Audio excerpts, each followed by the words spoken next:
Commander Vex'thor of the Khalrian Empire stood on the bridge of his flagship, the Crimson Talon, watching the pathetic little human settlement burn below.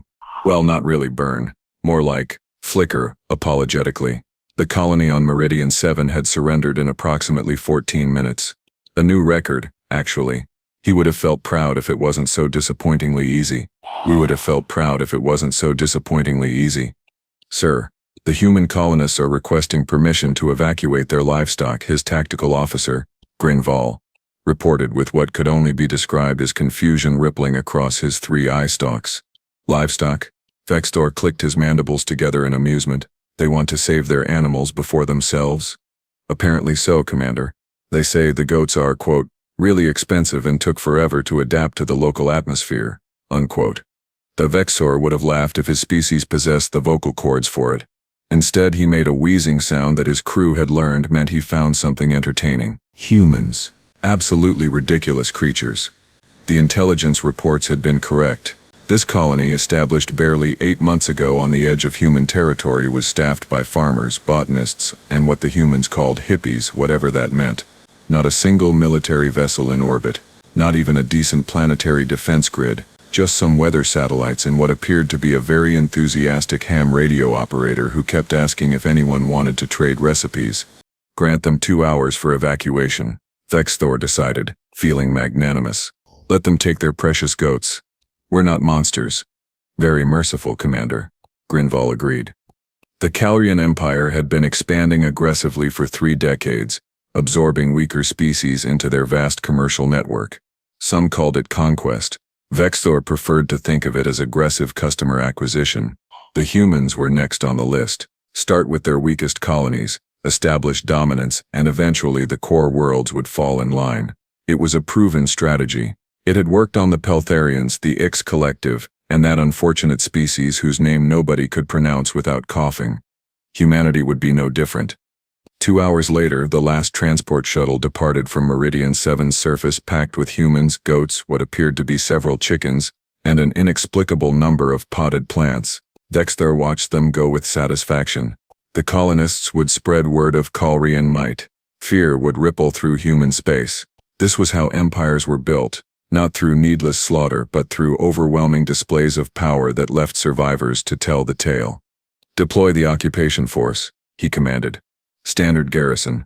Mining operations to begin immediately. This planet has excellent deposits of terbium. The Emperor will be pleased. Commander, his communications officer Zalik interrupted. We are receiving a transmission. It is, from Earth. Already? Vex'thor felt pleased. The human government was probably calling to negotiate terms. Excellent. He enjoyed negotiations, especially when he held all the advantages. Put them through. The view screen flickered. Instead of the expected government official or military commander, a human woman appeared. She looked young by human standards, perhaps 30 solar cycles. She had dark hair pulled back in a functional ponytail, sharp green eyes, and an expression that Vex'thor's translator struggled to interpret. It settled on mildly annoyed, which seemed insufficient somehow. This is Captain Rita Vasquez of the Earth Defense Carrier Nemesis, the woman said, her voice flat and professional. You have attacked Meridian 7 colony. Explain yourselves. Now. Vex'thor felt his mandibles spread, and what his human diplomatic briefings had taught him was similar to a smile. I am Commander Vex'thor of the Khalrian Empire. Meridian 7 is now Khalrian territory. Your colonists have been permitted to evacuate safely. We have acted with restraint and honor. Your government may negotiate for the return of this world, or we may discuss terms of broader cooperation. Captain Vasquez stared at him for a long moment. Then she did something unexpected. She laughed. Not a polite diplomatic chuckle. A real, genuine laugh that lasted several seconds. I'm sorry, she said, wiping her eyes. You attacked Meridian 7, the farming colony. The one we established specifically because it was so far out of the way that nobody would bother them. Your weakest colony proved an excellent demonstration of Khalrian superiority, Vex'thor replied, feeling slightly off balance. This was not how these conversations typically went. Meridian 7, Vasquez continued, and now her smile had taken on a quality that made Vex'thor's combat instincts suddenly wake up and start screaming warnings. Is staffed by retired botanists, agricultural students, and exactly 36 people who moved there specifically to get away from military service. My brother lives there, actually. Lived there. You just made him evacuate his farm. Your brother is safe, Vex'thor said carefully. Oh, I know. He just called me. Very upset about his goats. Vasquez leaned forward. Here is what's going to happen, Commander. You have 6 hours to withdraw every single ship and soldier from Meridian 7. If you comply, we will consider this an unfortunate misunderstanding. If you do not comply, I will show you what happens when you mess with the angry sister. The transmission ended. Vex'thor stood in silence for several seconds. Then he turned to Grinval. Analysis. She appears to have been serious, Commander. Should we be concerned about one carrier? No, Vex'thor decided. She's bluffing. Humans are known for emotional outbursts. Station our full battle group in orbit. If they want their little farm back, they'll have to go through 47 warships. That had been a mistake. 6 hours later, the Nemesis dropped out of faster-than-light travel at the edge of the Meridian 7 system, alone. Vex'thor watched it appear on sensors with satisfaction. He had been right. It was a bluff. One carrier against his entire battle group. The human captain was either insane or suicidal. Should we hail them, Commander? Zalik asked. No, let them make the first move. I want to see what they do when faced with overwhelming odds. What Captain Vasquez did was launch every single fighter craft she had. The Nemesis disgorged what appeared to be at least 200 small attack ships, far more than a carrier that size should be able to hold. They spread out in a pattern that Vex'thor's tactical computer immediately flagged as concerning. Sir, those fighters are taking up siege positions, Grinval reported. They're not attacking, they're waiting. Waiting for what? Vex'thor demanded. His question was answered 30 seconds later, when another carrier dropped out of faster than light, then another, then 2 more, then a battleship, then a dreadnought so massive, it had its own gravitational pull, then 6 destroyers, then a ship that appeared to be nothing but weapons strapped to an engine, then something that looked like a converted mining barge but bristled with enough missiles to crack a moon. Within 5 minutes, the Khalrian battle group was outnumbered 3-1. Commander, Grinval's voice had gone very quiet. Sensors indicate 14 human capital ships and approximately 800 fighter craft. Additional vessels still arriving. Vex'thor watched the tactical display with growing horror. The humans kept coming. Cruisers, frigates, corvettes, and ship classes his computer couldn't even identify. One appeared to be a luxury yacht with plasma cannons welded to its hull. Another was broadcasting what his translator identified as aggressive music with violent lyrics. Where did they all come from? Vex'thor whispered. Sir, we are being hailed. It's Captain Vasquez again. The view screen activated. Vasquez looked exactly the same as before, except now she was standing on what appeared to be a much larger bridge with significantly more crew members rushing around behind her. Commander Vex'thor, she said pleasantly, I brought some friends. This is Admiral Marcus Reeves of the Earth Defense Force 2nd Fleet. You've met my ship, the Nemesis. Behind me is the Retribution, the Absolute Zero, the Bad News, the Problem Solver, and about 40 other vessels whose captains are currently arguing over who gets to shoot first. I've also contacted my sister colonies. Meridian 7 might be full of peaceful farmers, but Meridian 4 is a military shipyard. Meridian 9 is a marine training base, and Meridian 12 is where we test experimental weapons. They're all very upset that you attacked their little sibling. This is a misunderstanding, Vex'thor began. No, Commander, all this was a calculation. You calculated that humanity would be weak, that we would surrender easily, that our frontier colonies were soft targets. Vasquez's smile never wavered. You were partially correct. Meridian 7 is peaceful. They're farmers. They're artists. They're the people we fight to protect. And you hurt them. You scared them. My brother had to leave behind 2 years of work and his favorite goat, Mr. Whiskers. Do you have any idea how hard it is to terraform goats? We will withdraw immediately, Vex'thor said quickly. This has been a diplomatic incident. We will depart, and never return. Oh, you'll depart, Vasquez agreed. But first you're going to repair every single building you damaged. You're going to replant every field your landing ships scorched. You're going to compensate every single colonist for their time, stress, and emotional trauma. And then you're going to leave. And you're going to tell every single member of the Khalrian Empire exactly what happened when they picked on the little sister. And if we refuse? Vasquez's expression didn't change. Then my brother doesn't get Mr. Whiskers back and I become very, very unhappy. You don't want to see me unhappy, Commander. The last species that made me unhappy doesn't exist anymore. Not because we destroyed them. They saw our fleet coming and relocated to another galaxy. She was bluffing. She had to be. No species would mobilize this level of force for a single agricultural colony. It was economically insane, strategically wasteful, completely disproportionate, except the ships were real, the weapons were real, and something in Captain Vasquez's eyes suggested she was absolutely serious. We accept your terms, Vex'thor said quietly. Excellent decision. You have 72 hours. Egypts will be watching. Oh, and Commander? One more thing? Vasquez leaned closer to her screen. Humanity has thousands of colonies. Some are military strongholds. Some are industrial powerhouses. Some are scientific outposts. And some, like Meridian 7, are just peaceful farms where people want to be left alone. You picked the farm. That was your first mistake. Your second mistake was assuming we wouldn't come back for them. We always come back. Always. Every human. Every colony. Every single one. Because that's what families do. The transmission ended. Vex'thor stood on his bridge, surrounded by his crew, staring at the tactical display showing the overwhelming human fleet. He had been so certain. The intelligence reports had been so clear. Meridian 7 was weak, undefended, an easy target. What the reports hadn't mentioned was that humanity didn't measure strength by weapons or shields or soldiers. They measured it by how far they would go for each other, how many ships they would send, how much firepower they would bring, how absolutely certain they were that nobody, absolutely nobody, touched their family without consequences. Begin repairs immediately, he ordered, and someone send a message to the Emperor. Tell him the human expansion is off the table. Tell him we made a terrible mistake. Tell him, he paused, watching another human battleship drop into the system. Tell him we picked a fight with the wrong family. Rinval moved to carry out the orders, but paused. Sir, what should we tell the other fleet commanders, the ones preparing to attack other human colonies?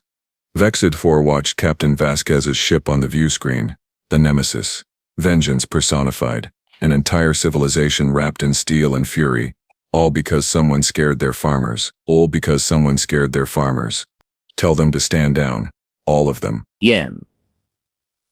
Tell them that humanity doesn't have weak colonies. They only have colonies they haven't gotten angry about yet.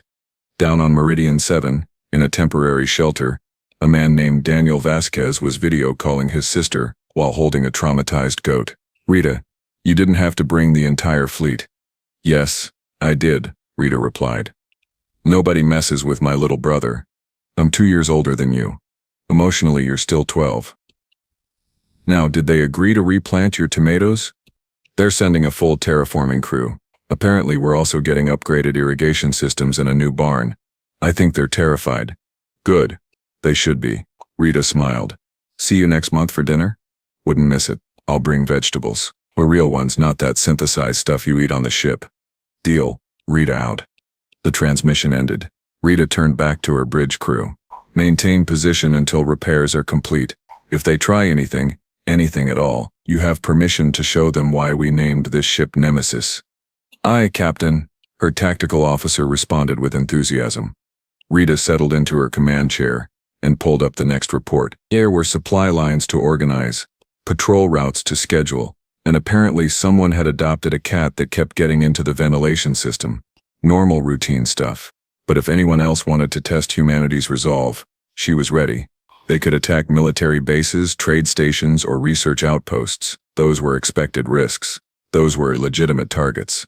But the moment they touched a peaceful farming colony, the moment they scared people who just wanted to grow tomatoes and raise goats, they crossed a line.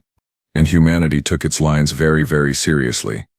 3 weeks after the Meridian 7 incident, Commander Vex'thor sat in a sterile conference room aboard a neutral trading station, waiting for what he knew would be the most humiliating meeting of his military career.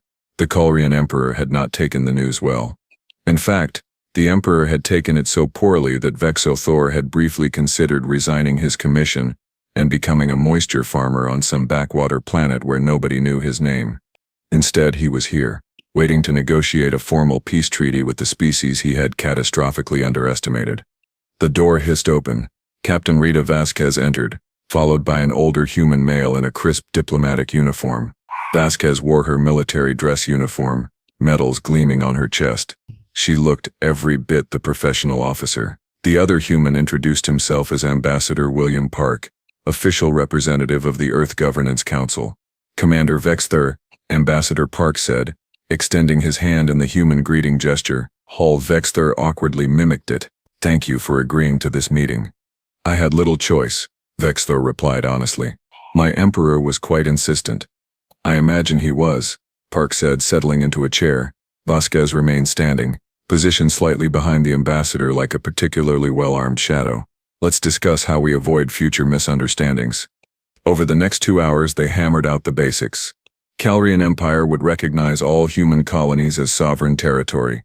No Khalrian vessels within 10 light years of any human settlement without explicit permission. Trade agreements would be negotiated separately. War reparations had already been paid, mostly in the form of extensive agricultural equipment delivered to Meridian 7. It was, by all accounts, a fair treaty, well, more than fair considering Vex'thor had expected demands for complete surrender. There is one additional clause, Ambassador Park said, as they neared the end. Captain Vasquez insisted on including it personally. Vex'thor's mandibles twitched nervously. What clause? Vasquez stepped forward, placing a data tablet on the table. I'm sorry, what? You attacked us because you didn't understand us, Vasquez explained, her tone matter-of-fact. Your intelligence reports listed our colony populations, our defensive capabilities, our economic output, but they didn't tell you anything about who we are, what we value, why a farming colony with zero military significance could trigger a fleet response that nearly started an interstellar war. Vex'thor stared at the tablet. You want us to send students to human worlds? And we'll send some to yours, Park confirmed. Cultural exchange, educational programs, joint research initiatives. We want to make sure that the next time our species interact, nobody makes the mistake of thinking peaceful means weak. It made a disturbing amount of sense. Vex'thor picked up the tablet, scrolling through the proposal. Khalrian military officers would attend human academies. Human civilians would visit Khalrian commercial centers. Scientists would collaborate. Artists would share works. It was comprehensive, well-planned, and utterly terrifying from a security standpoint. This will require significant approval from my government, Vex'thor said slowly. We have time, Vasquez replied. But Commander, understand this. Humanity doesn't want war with the Khalrian Empire. We don't want war with anyone if we can avoid it. But we also won't be pushed around. We won't abandon our people, and we definitely won't let anyone hurt our families without consequences. This exchange program is an olive branch. Take it. Vex'thor looked at her carefully. And if we refuse, then nothing changes immediately. Manner, Ambassador Park said. The treaty stands, but eventually your empire will expand again. You'll encounter another species you think is weak, and maybe they won't be. Or maybe humanity will be nearby when it happens. And maybe we'll remember that the Khalrian Empire didn't want to learn. It wasn't a threat. Not exactly. But it carried weight nonetheless. I will recommend acceptance to the Emperor, Vex'thor said finally. I believe he will agree. Our intelligence failure regarding humanity was significant. Better information could prevent future incidents. Excellent, Park said, smiling. Then I believe we're finished here. Captain Vasquez, anything to add? Rita crossed her arms, studying Vex'thor with those sharp green eyes. My brother got Mr. Whiskers back, by the way. The goat. Turns out your soldiers had been feeding him their ration bars. He gained 6 pounds and now he's picky about food. You owe Daniel a year's supply of premium goat feed. Despite everything, despite the humiliation and the fear and the political disaster, Vex'thor made that wheezing laugh sound again. I will personally ensure the finest goat nutrition is delivered to Meridian 7. Good. Then we're done. Vasquez headed for the door, then paused. Commander, one more thing. The ship you saw, the one that looked like weapons strapped to an engine. Yes? That was the overreaction. Built specifically after we made first contact with hostile species. The crew calls her Overkill for short. She's one of 12 ships in that class. We built them because we learned a long time ago that the galaxy isn't always friendly. We hoped we'd never need to use them. She met his gaze. We're very glad you chose diplomacy. She left. Ambassador Park gathered his materials and followed, leaving Vex'thor alone in the conference room. He sat there for several minutes, processing everything. Then he activated his communicator. Grinval. Prepare the ship for departure, and contact Imperial Intelligence. I want every file we have on human culture, history, and psychology sent directly to the Emperor with my personal annotation. What annotation, sir? That we have fundamentally misunderstood this species, and continuing to do so could be catastrophic. 6 months later, the first group of Khalrian students arrived at Armstrong Station, humanity's largest educational hub in orbit around Luna. They came nervous, uncertain, and loaded with preconceptions about the violent warrior race that had humiliated their empire. What they found was complicated. Their guides were human students roughly their own age, eager, curious, and overwhelmingly friendly. The Khalrians were given tours of museums, art galleries, and historical sites. They attended lectures on human philosophy, music, and literature. They ate foods from a dozen different human cultures. They learned that humans didn't just have soldiers. They had farmers, artists, teachers, engineers, and thousands of other professions all working together. One Khalrian student, a young female named Kesatira, sent a message back home that went viral across the empire. They are not warriors pretending to be farmers. They are farmers who learn to fight.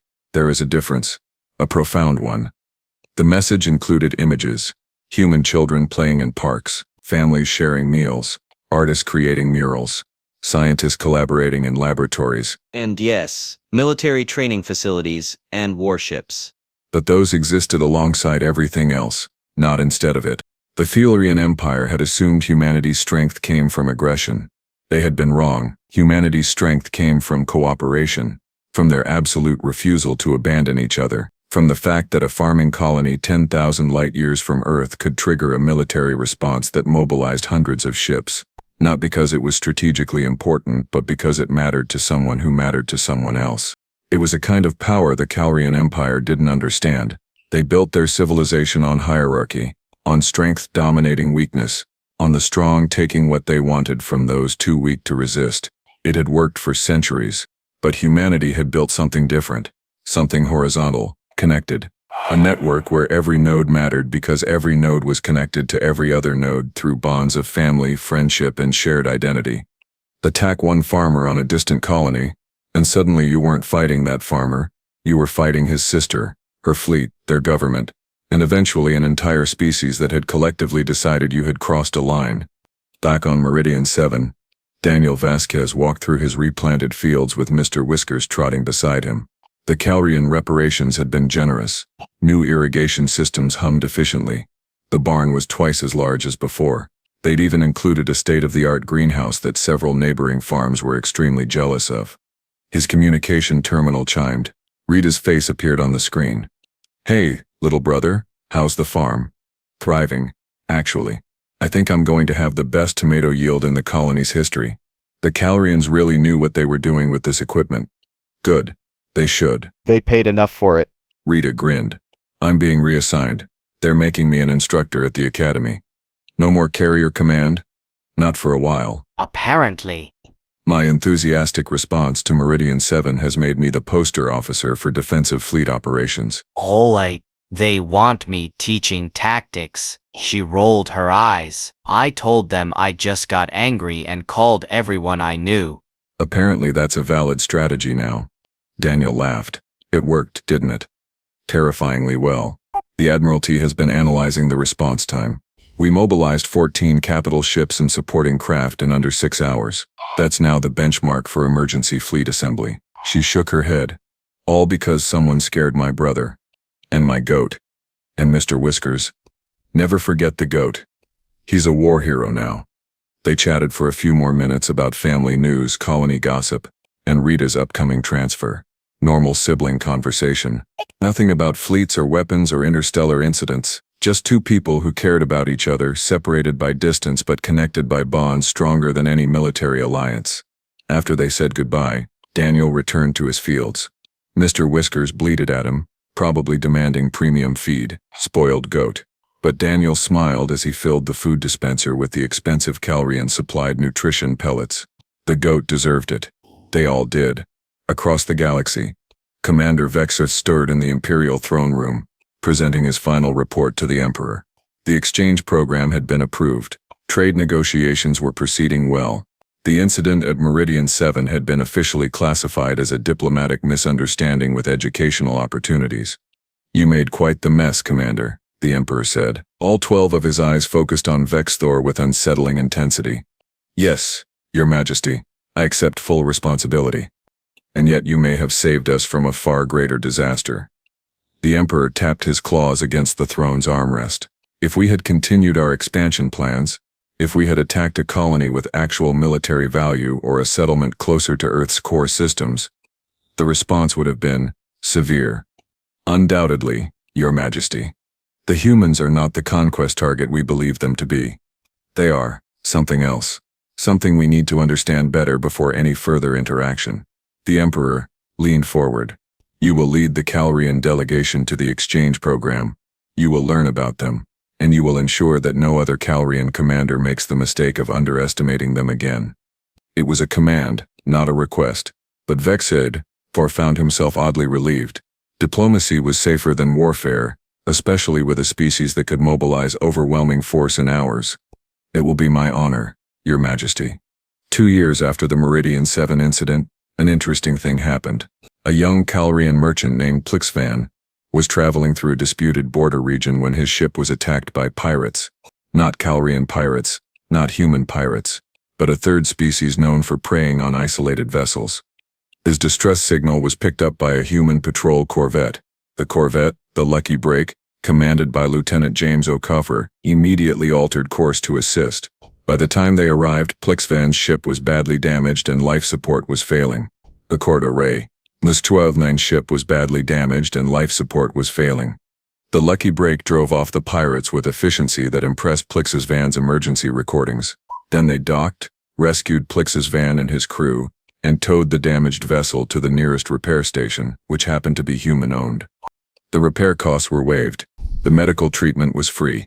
Lieutenant Okafor personally ensured that Vex'thor and his crew had accommodations while their ship was being fixed. When Vex'thor asked why, confused by the generosity shown to someone whose empire had attacked a human colony, Okafor just shrugged. You needed help. We were nearby. That's all that matters. The story spread, first through Khalrian merchant networks, then to military channels and eventually to the empire's highest levels. It reinforced what the exchange students had been reporting. Humans didn't just protect their own, they helped anyone who needed it, even former enemies, even strangers, even people who had given them every reason to refuse. It was baffling. It was inefficient. It was completely contrary to how the Khalrian Empire operated. It was also devastatingly effective at building alliances. Within 5 years, Khalrian human trade had increased by 800%. Joint scientific missions were exploring uncharted regions. Cultural exchanges had become routine, and most importantly, when other aggressive species began eyeing the border regions between Khalrian and human space, they found a united front. Nobody wanted to fight both species simultaneously. Nobody wanted to risk triggering the kind of response that Meridian 7 had demonstrated, and nobody wanted to test whether the humans would defend Khalrian colonies the same way they defended their own. The answer, as it turned out, was yes. They absolutely would. Commander Vex'thor, now Ambassador Vex'thor, stood on the observation deck of Armstrong Station, looking down at Earth below. Blue oceans, green continents, swirling white clouds, a beautiful world, home to a complex, contradictory, and surprisingly resilient species. Still trying to figure us out? Rita Vasquez asked, walking up beside him. She was in civilian clothes now, having retired from active service to teach full-time at the academy. Every day, Vex'thor admitted. Your species makes no logical sense. We're not trying to, Rita replied. Logic is useful, but it's not everything. Sometimes you have to do things that don't make sense on paper because they make sense in your heart. Like mobilizing an entire fleet for one farming colony. Exactly like that. She smiled. You know what the really funny part is? If you had attacked a military base, a shipyard, even a major colony, the response would have been different. Professional. Calculated. But you attacked farmers. People just trying to live their lives peacefully. That made it personal. Vex'thor clicked his mandibles thoughtfully.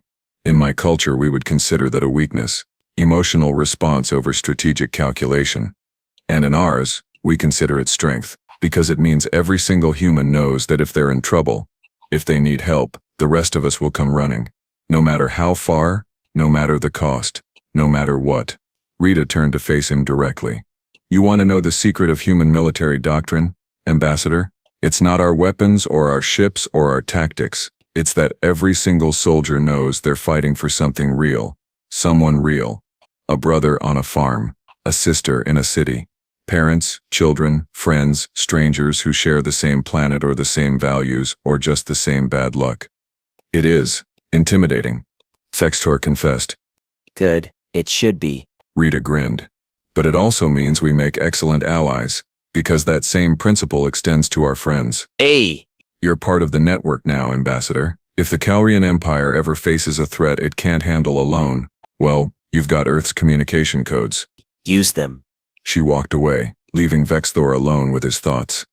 Somewhere on Meridian 7, Daniel Vasquez was harvesting tomatoes with Mr. Whiskers supervising.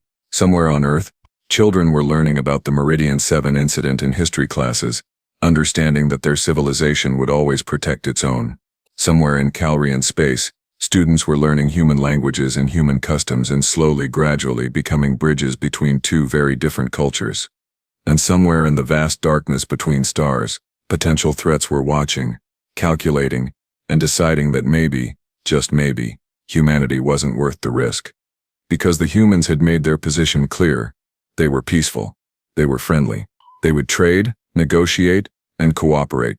But they would also fight. Not for conquest or glory or expansion. They would fight for each other, for the farmer and his goat, for the sister protecting her brother, for the colony nobody thought mattered until it was attacked and suddenly everyone cared. They would fight with overwhelming force, absolute determination, and the kind of fury that only came from defending something genuinely loved. Commander Vex'thor had learned this lesson the hard way. He had attacked Earth's weakest colony and met its angry sister. He had seen what happened when you pushed too far, threatened too much, crossed too many lines. He had survived only because he'd been smart enough to back down. Not everyone would be so wise, but they would learn. One way or another, the galaxy would learn.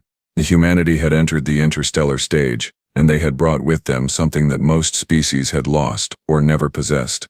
They had brought the absolute certainty that family mattered, that bonds mattered, that people mattered. It made them dangerous to their enemies and invaluable to their friends. Vex'thor looked down at Earth and felt something he had never expected to feel about the species that had humiliated his empire. He felt grateful. Grateful that the humans had shown restraint. Grateful that they had chosen diplomacy after demonstrating force. Grateful that the Khalrian Empire had stumbled into humanity's territory rather than the territory of a species less inclined toward mercy. The humans were right. They were not warriors pretending to be farmers. They were farmers who had learned to fight, like artists who had learned to defend their art, teachers who had learned to protect their students, scientists who had learned to guard their discoveries. They were a civilization built on connection. And that made them simultaneously the most peaceful and most dangerous species the Khalrian Empire had ever encountered. Ambassador Vex'thor turned away from the observation window and headed back to his office. He had reports to file, meetings to attend, and a future to help build. A future where Khalrian and human children might grow up knowing each other as friends rather than enemies. All because one farming colony got attacked, one sister got angry, and everyone learned a valuable lesson about the cost of underestimating humanity.